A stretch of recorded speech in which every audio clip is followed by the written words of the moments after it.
La investigación identifica que en efecto hay una serie de retos, de cuestionamientos y de disputas alrededor del régimen internacional de derechos humanos que son actuales. Algunas vienen del pasado, pero se están intensificando, y otras sí son más nuevas y más recientes, y se están conjugando, ¿no? Eso es lo preocupante. Tenemos por un lado en América Latina también el surgimiento de gobiernos populistas que se sienten muy incómodos con este régimen internacional de derechos humanos, que lo cuestionan, lo retan e incluso se están saliendo del régimen internacional. Están diciendo, a mí ya no me aplican esas normas y esas instituciones no me pueden evaluar, ¿no?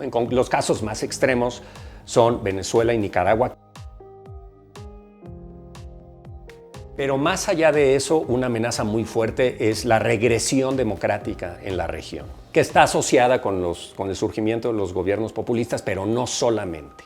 Entonces, en la región vemos un proceso de regresión democrática que pone, por supuesto, retos muy importantes a la fortaleza y a la legitimidad y a la efectividad de este régimen internacional de derechos humanos. Esa es una amenaza fuertísima.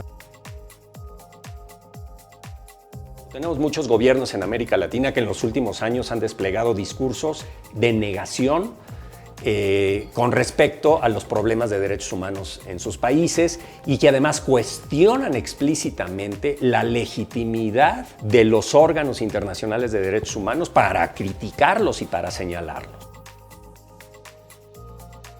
Luego tenemos también en la región una dinámica igualmente preocupante, que es el encogimiento del espacio cívico.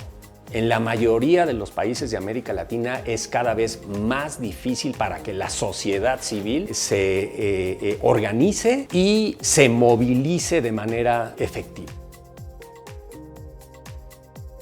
Es decir, las sociedades que se sienten inseguras empiezan a demandar políticas de mano dura, políticas que no sean respetuosas de los derechos humanos, con el objetivo de sentirse más seguras, ¿sí?, ante criminalidad creciente, etc. Entonces eso lleva a que las políticas públicas se securiticen, y cuando eso pasa, la agenda de derechos humanos es la que pierde. Cada vez es más difícil para los órganos del régimen internacional de derechos humanos, como la Comisión Interamericana, la Corte Interamericana, los órganos de Naciones Unidas, etcétera, pero también para las organizaciones de la sociedad civil, cada vez les es más difícil recibir financiamiento para realizar sus actividades. Por supuesto, algo muy importante en este sentido recientemente pues son las políticas del gobierno de Estados Unidos, que ha retirado todos esos fondos que históricamente han sido muy importantes para que los órganos internacionales y la sociedad civil puedan movilizarse y puedan defender y promover los derechos humanos.